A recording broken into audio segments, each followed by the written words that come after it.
Grabe, tatlong kuyas na natin na nagtulong-tulong dito kay Athena magupitan lang ng kuko pero mukhang hindi pa rin nila carry.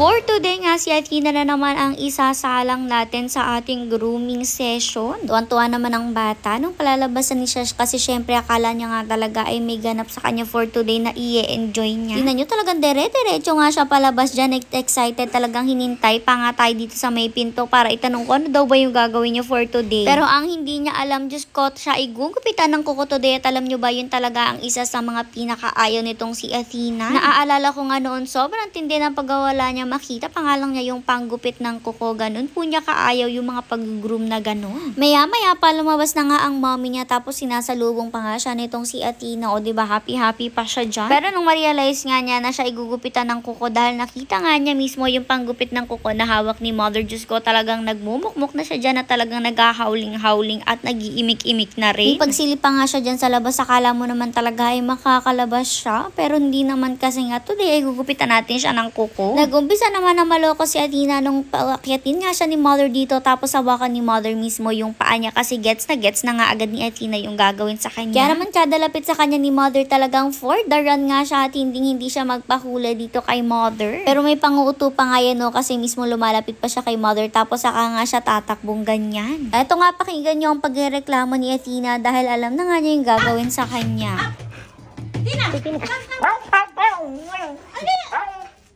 O diba nanggigil pa nga si Mother sa sobrang kulit at sobrang cute ni Athena, kaya ayan pinalo siya at tumago talaga si Athena dito sa ilalim. Sabi ko naman sa inyo, ganyan talaga si Mother kapag nanggigigil sa ating pack members. Sino ba namang hindi magigigil sa kalokohan at kakulitan nitong Athena na ito? Hinila pa rin nga siya ni Mother mula dito sa ilalim at ayan, saka nga nung makuha siya, diniretso na agad ni Mother dito sa taas. Kasi nga syempre baka makatakbo na naman nga itong si Athena, hindi na nga niya caring maghapul pa at baka maya-maya mainis na talaga si Athena at mga gatna. Anyways, ito na nga po ang estado ng mga kuko ni Athena. Kita nyo naman, kaya talagang pinipilit natin na magupitan siya at talagang umabot na siya sa ganyang punto, ha. Umaba na talaga ng matindi yung kuko niya. Paano ba naman kasi every time na magugupitan session tayo ng kuko, siya lang talaga yung hindi natin magupit-kupitan. Usually kasi ang ginagawa ni Mother para magupitan ng kuko ang ating pack members, pumapasok nga siya sa kanilang mga rooms. So isa-isa nga silang ginugupitan ni Mother at syempre doon na sila ginugupitan sa mga rooms nila. Yung iba nga medyo malikot, pero syempre natsyatsaga naman ni Mother at nagugupitan rin naman talaga ng kuko. Pero sinasabi ko sa inyo, etong si Athena napakatindi kasi pagpasok pa lang ni Mother sa cage niya, hindi na nga yan magkaintindihan pag ngal-ngal. Magdadal-dal-dal na nga yan tapos hindi siya magpapahuli tapos kada hawak mo nga sa kanyang paa talagang halos kagatin ka na. Pero di naman talaga nangangagat yang si Athena, parang nanakot nga lang talaga siya since ayaw niya nga na nagpapagupit ng kuko. Noong una nga, etong si Kuya Edmar nyo lang at si Kuya Sermer nyo yung may hawak dito kay Athena habang si Mother naman yung nagugupit ng kanyang mga kuko. Pero maya-maya pa tutulong na rin nga dyan si Kuya Jomar nyo kasi tingnan nyo halos hindi na rin nga talaga kayanin ng dalawa since grabe din talaga ang lakas nitong si Athena. Sabi ko nga hindi man kalakihan masyado itong si Athena at hindi naman katabaan pero yung lakas niya sobrang grabe talaga, guys. Kasi imagine nyo ganyan kadami na yung nagtutulong-tulong para sa kanya pero kapag nagwawala siya ay talsikan talaga silang lahat.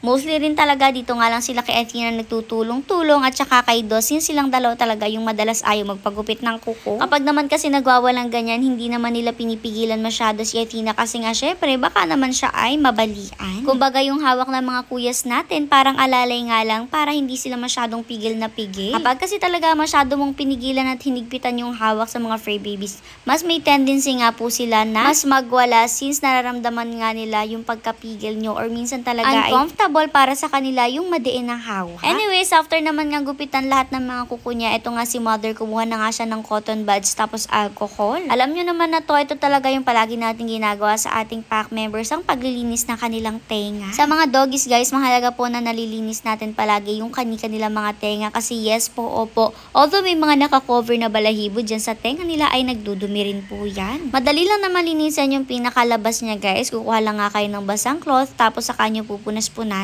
Pero si Mother kasi nililinis rin niya yung loob, yung parang hindi naman super loob na loob, kumbaga parang yung sa tenga lang ng tao. Minsan kasi guys, kapag yung mga doggies nyo may naaamoy kayo na masangsang sa kanila, madalas talaga galing yun sa tenga nila. Kasi nga yung nasa loob ng tenga nila, syempre hindi rin maganda talaga yung amoy nun, lalo na nga kung matagal nyo nang hindi nalinisan ng tenga yung doggies nyo. Maaaring marami na nga yung laman ng tenga nila. Kahit nga yung pack members natin, madalas talaga nasa loob lang sila ng mansyon at bihira lang talaga silang lumabas, ay hindi rin naman may iwasan na magkaroon nga yun ng dumi yung kani-kanila mga tenga. Kaya naman si mother talagang mayat mayarin nga yung paglilinis niya sa tenga ng ating pack members. Pero syempre, very gentle lang din si mama tuwing ginagawa niya yan para hindi masaktan yung pack members natin. Ito namang si Athena and Jenny naman siya since nakakakuha rin naman siya ng mga head scratches. Kita nyo rin naman tuwing nagpapagpag si Athena, Diyos ko, talasikan talaga ang mga kuya niya. Nung makatapos naman na ayan, binaba na rin nga nila si Athena at lahat sila talaga nagpagpag. Lahat ng mga kuyas, pati si mother, syempre pati si Athena nagpagpag rin. Alam nyo naman kasi na nagshed pa rin nga itong si Athena, kaya naman ang mga kuyas natin punong-puno rin talaga ng mga balahibo. Pero after naman matapos dito kay Athena, pinapasok na rin naman siya sa loob at siya na rin naman talaga mismo yung nagyayang pumasok. Yun na nyo nga, mabuksan yung unang pinto, nakaabang na nga agad siya dito sa pinto papasok mismo sa loob ng mansyon since gusto na talaga niyang magpahinga rin.